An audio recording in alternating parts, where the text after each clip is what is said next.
Baik ibu-ibu, teman-teman yang dimuliakan oleh Allah, insya Allah kita akan meneruskan kembali tentang tema kajian kita yang dulu pernah kita pelajari ya. Nasta'inu billah, kita memohon pertolongan kepada Allah Subhanahu wa taala. Akhwati fillah, teman-teman, saudariku yang saya cintai karena Allah, kenapa kita itu diperintahkan oleh Allah Subhanahu wa taala untuk belajar ilmu syar'i, untuk belajar ilmu agama? Karena sejatinya untuk bisa melaksanakan ajaran-ajaran agama yang telah ditunjukkan oleh Allah dan Rasulnya dengan benar, dengan baik, kita harus belajar agama Islam ini berdasarkan apa-apa yang dalam Al-Quran dan As-Sunnah. Tentunya pemahaman generasi-generasi awal.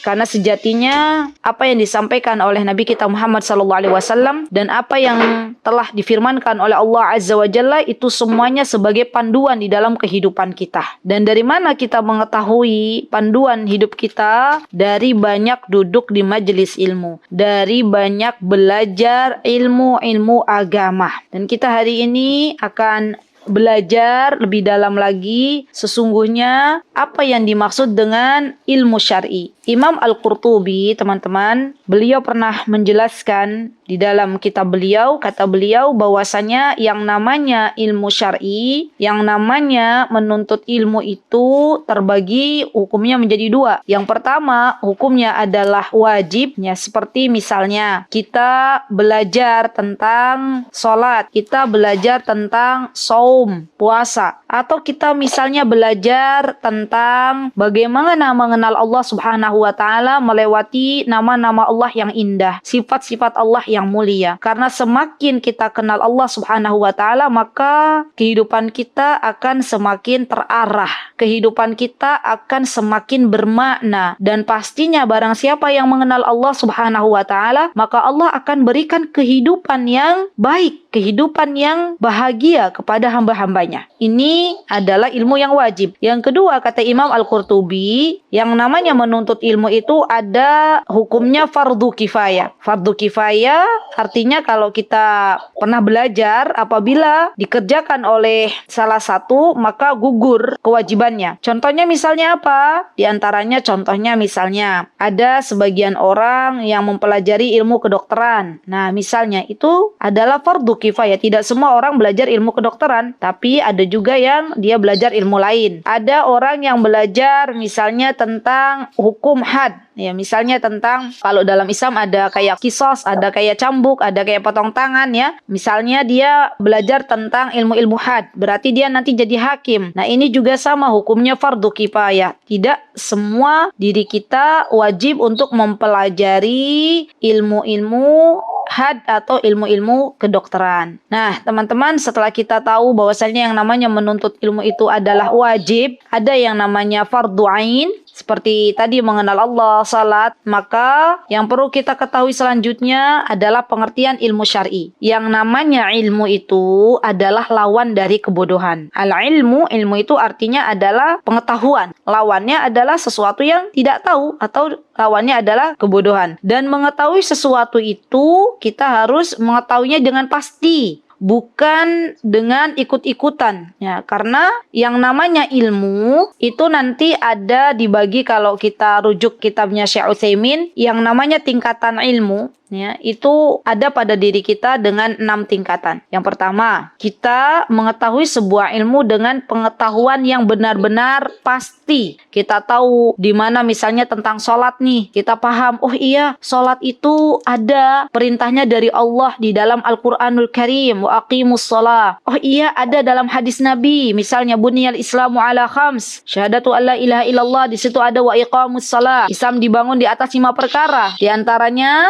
adalah misalnya tentang sholat. Orang yang disebut dengan al-ilm, orang yang dia punya tingkatan al-ilm, pengetahuan secara pasti, dia paham, oh iya, di dalam hadis Nabi itu ada, misalnya dalam hadis Arba'in disebutkan oleh Rasulullah SAW, buniyal Islamu ala khams, syahadat alla ilaha illallah wa iqamis salah. Di situ Rasulullah SAW menjelaskan bahwa yang namanya pondasi Islam itu diantaranya dibangun atas 5 pondasi. Dan ada Di antara pondasi Islam yang harus kita perhatikan ada diperintahkannya sholat. Nah, ini teman-teman kalau sudah mengetahui secara dalam, artinya teman-teman sudah menjadi orang yang al-ilm, mengetahui secara pasti. Kemudian tingkatan ilmu pada seseorang juga yang kedua adalah al-jahlul basit. Al-jahlul basit itu dia tidak mengetahui sesuatu sama sekali. Misalnya, ada orang sholat. Kenapa sholat? Ya, saya ikut-ikutan aja. Ibu dulu juga sholat. Beliau seorang muslimah. Kenapa pakai kerudung? Ya, saya ikut-ikutan aja. Teman-teman, kawan-kawan saya muslimah, dia pakai kerudung. Ya, saya ikutan. Nah, itu namanya al-jahlul basit. Yang ketiga nih, lebih parah lagi. Yang ketiga namanya al-jahlul murakkab. Kebodohannya berlipat. Sudah nggak tahu, dia juga sok tahu. Ya, jadi ini orang yang ketiga ini al-jahlul murakkab itu mengetahui sesuatunya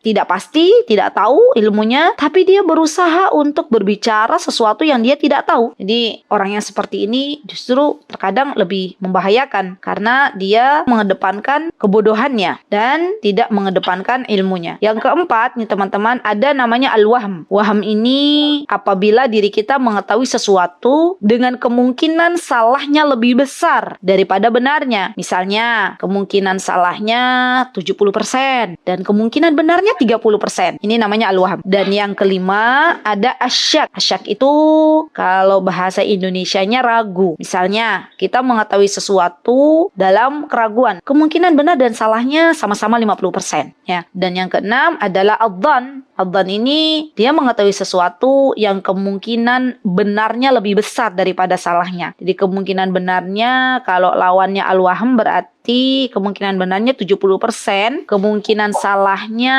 30%. Nah, sekarang kita bisa menilai diri kita masing-masing. Tidak perlu menilai orang lain. Kita nilai aja diri kita. Kita sudah masuk di tingkatan yang mana ya? Dari 1 sampai 6 yang tadi saya sebutkan. Ya. Kalau misalnya tingkatan kita masih dalam tingkatan al-wahm, misalnya salahnya lebih banyak daripada benarnya, berarti kita harus cepat-cepat merapat dalam majelis ilmu. Berarti kita harus memprioritaskan belajar ilmu agama itu sebagai sesuatu yang kita utamakan di dalam kehidupan. Tapi kalau misalnya teman-teman sudah masuk dalam al-ilm, mengetahuinya secara pasti, tahu dasar-dasarnya, maka saatnya teman-teman mengamalkan ilmu yang telah Allah beri kepada kita semuanya. Dan ketahuilah wahai saudariku bahwasanya ya, ilmu itu ada yang doruri dan ada yang nadhari. Maksudnya seperti apa ilmu yang doruri atau ilmu nadhari itu teman-teman? Jadi yang namanya ilmu doruri itu adalah pengetahuan yang dapat diperoleh secara langsung tanpa memerlukan penelitian dan dalil. Misalnya nih,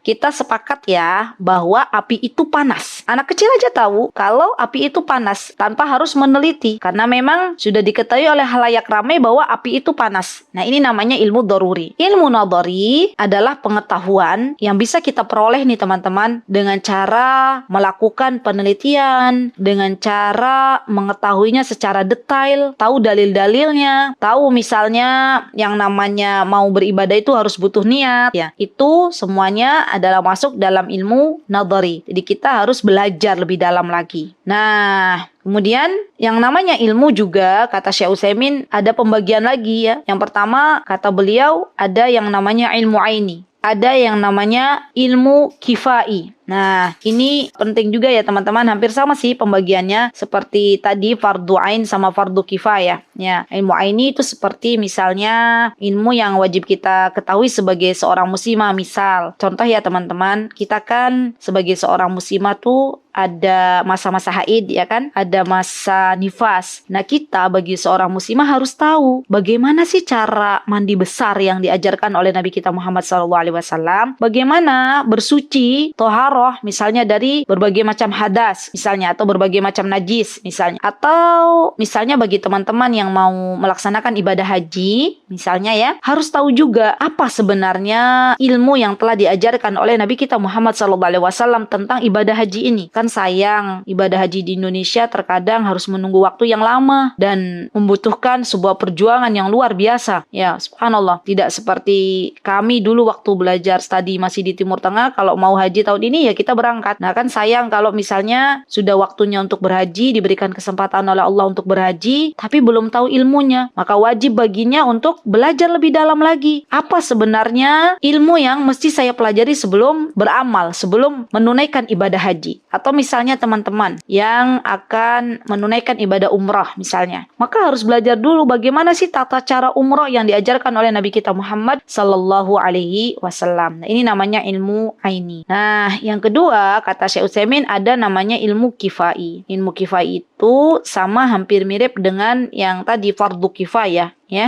Jadi tidak semuanya bisa kita pelajari. Boleh kita tidak belajar ilmu-ilmu yang termasuk ilmu kifai, misalnya ilmu tentang qiraat. Qiraat Al-Qur'an itu kan ada qiraah sab'ah ya, ada qiraatul asyarah ya. Jadi ada macam-macam qiraah. Kita boleh tidak perlu belajar sampai detail apa sih nama-nama qiraatnya. Kita hanya perlu belajar misalnya qiraat yang biasa dibaca oleh kita orang Indonesia, misalnya qiraahnya Imam Asim misalnya ya. Hafiz bin Asim kita belajari karena memang kita pakai di sini di Indonesia. Atau misalnya begini, kita orang Indonesia ini termasuk ilmu kifai ya. Biasanya kita kalau mau memakai ilmu fikih, misalnya ya kita pakainya kan mazhab Imam Syafi'i. Ya kita nih mayoritas orang Indonesia jika akan praktek masalah ilmu fikih, maka biasanya kita pakainya mazhab Imam Syafi'i. Wajib bagi kita untuk belajar lebih dalam bagaimana sholat, bagaimana wudhu, bagaimana zakat, bagaimana tayamumnya yang diajarkan oleh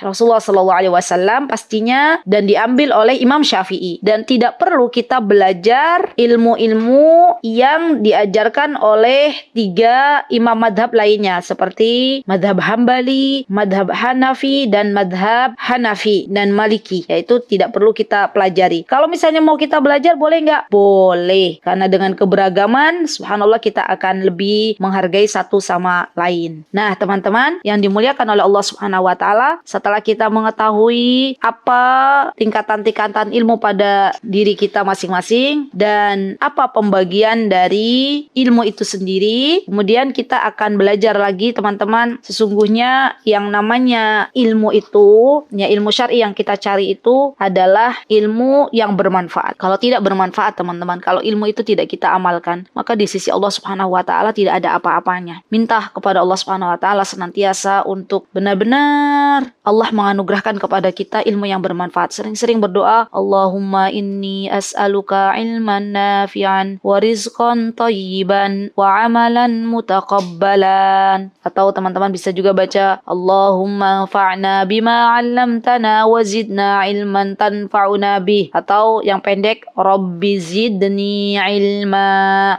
Nah, itu kan pendek ya, itu dibaca. Kalau nggak bisa pakai bahasa Arab gimana doanya? Nggak apa-apa, pakai bahasa Indonesia. Ya Allah, saya minta ilmu yang saya cari. Anak-anak selama ini mencari ilmu, semoga Engkau jadikan ilmu tersebut ilmu yang bermanfaat. Ya, Masya Allah. Karena Masya Allah kata Imam Ibnu Rajab bahwa ilmu yang bermanfaat itu teman-teman akan menuntun kepada 2 perkara. Kenapa yang kita cari itu ilmu yang bermanfaat? Karena yang pertama, kalau orang belajar ilmu yang bermanfaat, maka ia akan lebih mengenal Allah Subhanahu wa taala dan segala apa yang menjadi haknya. Subhanallah, berupa nama-nama yang indah, sifat-sifat yang tinggi, perbuatan-perbuatan Allah yang begitu agung. Kalau kita mendapatkan ilmu yang bermanfaat ya, maka akan menjadikan kita lebih takut kepada Allah Subhanahu wa taala, lebih khusyuk kepada Allah Subhanahu wa taala, lebih ridho terhadap segala takdir yang Allah Subhanahu wa taala tetapkan untuk kita semuanya. Kemudian kata Ibnu Rajab, kenapa kita itu harus mencari ilmu yang bermanfaat? Karena yang kedua, ilmu yang bermanfaat itu akan menuntun kepada kita untuk mengetahui apa-apa yang dicintai oleh Allah Subhanahu wa taala dan apa-apa yang dibenci oleh Allah Subhanahu wa taala. Dan ini yang seharusnya kita pahami, karena kalau orang sudah cinta kepada Allah atau orang sudah cinta kepada seseorang misalnya, dia akan melakukan apapun yang dicintai oleh orang yang ia cintai. Begitu pula diri kita. Kalau misalnya kita mengaku diri kita cinta kepada Allah Subhanahu wa taala, maka kita akan bersegera untuk menjalankan apa-apa yang diperintahkan oleh Allah Subhanahu wa taala. Dan apa-apa yang dibenci oleh Allah Subhanahu wa taala, maka kita pun bersegera untuk menjauhinya. Dan Syekhul Islam Ibnu Taimiyah, beliau pernah mengatakan bahwa ilmu adalah apa yang dibangun di atas dalil, di atas sebuah pondasi. Dan ilmu yang bermanfaat itu itu adalah ilmu yang dibawa oleh Nabi kita Muhammad sallallahu alaihi wasallam. Di subhanallah, ilmu yang dibawa oleh Nabi kita Muhammad SAW itu luas sekali, Masya Allah. Semuanya sudah dijelaskan oleh Nabi kita Muhammad sallallahu alaihi wasallam. Ya kalau masalah misalnya dunia, misalnya masalah perdagangan, sudah dijelaskan oleh Rasulullah SAW. Masalah kedokteran, sudah dijelaskan oleh Rasulullah SAW. Tibun Nabawi namanya, ya Masya Allah. Ada dalam urusan anak, misalnya mendidik anak, sudah dijelaskan juga oleh Nabi kita Muhammad sallallahu alaihi wasallam. Di subhanallah, beliau telah Allah Subhanahu wa taala utus untuk kita semuanya menjelaskan secara gamblang apa-apa yang dibutuhkan oleh kita di dalam kehidupan kita semuanya. Masya Allah. Dan teman-teman yang dimuliakan oleh Allah Subhanahu wa taala, ketahuilah bahwa yang namanya ilmu yang bermanfaat, ya kata Ibnu Rajab, ini beliau masih meneruskan perkataan beliau, kata beliau adalah ilmu yang bisa membawa manfaat ya kepada orang yang berilmu tersebut pada ketaatan kepada Allah Subhanahu wa taala. Jadi kita bisa melihat dalam diri kita masing-masing, kalau ilmu itu manfaat untuk kita, maka kita menjadi hamba Allah yang semakin dekat atau justru semakin menjauh. Kalau ternyata diri kita semakin jauh dari Allah, artinya apa yang selama ini kita pelajari belum Allah jadikan sebagai ilmu yang bermanfaat. Kalau seandainya kita semakin dekat dengan Allah, kita semakin takut dengan Allah, kita semakin cepat dalam memenuhi perintah Allah, berarti ilmu yang kita pelajari selama ini telah Allah berikan manfaat kepada kita semuanya. Subhanallah. Allahu Akbar, teman-teman. Jadi memang ilmu yang bermanfaat inilah yang kita harus cari. Masya Allah. Bahkan Rasulullah SAW itu pernah memberikan sebuah perumpamaan. Kata beliau, perumpamaan petunjuk dan ilmu yang Allah mengutusku dengannya itu laksana hujan deras yang menimpa tanah. Dan ini perumpamaan yang sangat bagus menurut saya ya. Kita bisa lihat diri kita itu macam tanah yang mana. Karena di antara tanah itu ada tanah yang subur. Dia bisa menerima air lalu menumbuhkan tanaman dan rumputan yang banyak. Dan ada juga tanah yang kering yang dia bisa menyimpan air. Kemudian Allah memberikan manfaat kepadanya dengan diturunkan hujan. Dan akhirnya orang-orang bisa meminum dari air tersebut. Dan ada juga jenis tanah yang tandus, yang dia tidak bisa menyimpan air, tidak juga bisa menumbuhkan tanaman. Subhanallah. Dan ketiga, tanah ini adalah perumpamaan bagi kita dalam memahami agama Allah Subhanahu wa taala. Apakah kita termasuk orang-orang yang diumpamakan seperti tanah yang subur, yang bisa menerima ilmu, kemudian kita juga bisa bermanfaat untuk orang banyak. Ya, tanah yang subur bisa menerima air dan menumbuhkan tanaman serta rumputan yang banyak. Atau kita termasuk orang yang seperti tanah yang kering, yang bisa menyimpan air, tapi kita tidak bisa memberikan manfaat sebanyak-banyaknya. Karena biasanya tanah yang kering itu dia hanya akan bisa memberikan manfaat kalau Allah turunkan hujan kepadanya. Ya, kalau demikian artinya kita menuntut ilmu, kita simpan ilmu dan belum bisa kita bagikan kepada yang lainnya atau belum bisa kita amalkan untuk diri kita. Atau bahkan mungkin kita termasuk orang yang seperti tanah yang ketiga, yaitu seperti tanah yang tandus. Ya, naudzubillah summa naudzubillah, yang kalau ada ilmu datang itu hanya lewat saja, masuk dari telinga kanan, keluar dari telinga kiri. Bagaimana kita mau mengamalkan sebuah ilmu kalau dalam menyimpan ilmu saja kita tidak mau menyimpannya di dalam hati kita, kita tidak mau menyimpannya di dalam diri kita. Seseorang yang baik di hadapan Allah dan Rasulnya adalah seseorang yang bisa memberikan manfaat sebanyak-banyaknya. Rasulullah SAW pernah menyebutkan di dalam hadis beliau, khairun nasi anfa'uhum linnas. Sebaik-baik manusia adalah orang yang memberikan manfaat yang banyak untuk orang lain. Bagaimana kita mau memberikan manfaat untuk orang lain kalau kita saja tidak memiliki apa-apa? Bagaimana mungkin kita akan memberikan air kalau di dalam botol kita, di dalam tempat minum kita tidak ada air? Sering-seringlah kita menimba ilmu, sejatinya kita sedang mengambil air, dan sering-seringlah kita membagi air tersebut agar Allah Subhanahu wa taala berikan kepada kita ilmu yang lebih barakah, ilmu yang lebih banyak lagi. Ya, Masya Allah. Semoga yang sedikit ini sebagai bahan renungan untuk kita semuanya bisa membawa manfaat yang sebanyak-banyaknya, termasuk apa diri kita ya, dan bagaimana kita menerima ilmu yang telah Allah berikan kepada kita, karena sesungguhnya yang namanya ilmu itu adalah rizki yang sangat luar biasa. Masya Allah, yang namanya ilmu itu adalah kalau bisa dibilang ya tabungan ya yang sangat luar biasa. Ya, Masya Allah, karena ilmu yang akan memuliakan para sahibnya Berbeda dengan harta. Kalau harta dia harus dijaga, tapi kalau ilmu yang akan menjaga pemilik ilmu tersebut. Semoga Allah Subhanahu wa taala memberikan kebaikan untuk kita semuanya. Semoga Allah Subhanahu wa taala memberikan kepada kita semuanya ilmu yang bermanfaat, dan semoga Allah Subhanahu wa taala menjadikan kita seperti tanah-tanah yang subur. Barakallahu fikunna jami'an. Jikalau ada kesalahan datangnya dari saya pribadi, jikalau ada kebenaran datangnya dari saya, pastinya kebenaran datangnya dari Allah Subhanahu wa taala. Semoga sebelum kita belajar bagaimana dan dari mana kita mesti belajar ilmu syar'i, sebenarnya ada yang perlu kita pelajari teman-teman, adalah adab. Adab itu penting sekali. Adab sebelum ilmu itu adalah sebuah keniscayaan yang harus kita miliki. Semoga kita bisa berjumpa di lain kesempatan. Barakallahu fikunna jami'an. Aqulu qauli hadza wastaghfirullah li wa lakum wa akhiru da'wana alhamdulillahi rabbil alamin. Assalamualaikum warahmatullahi wabarakatuh.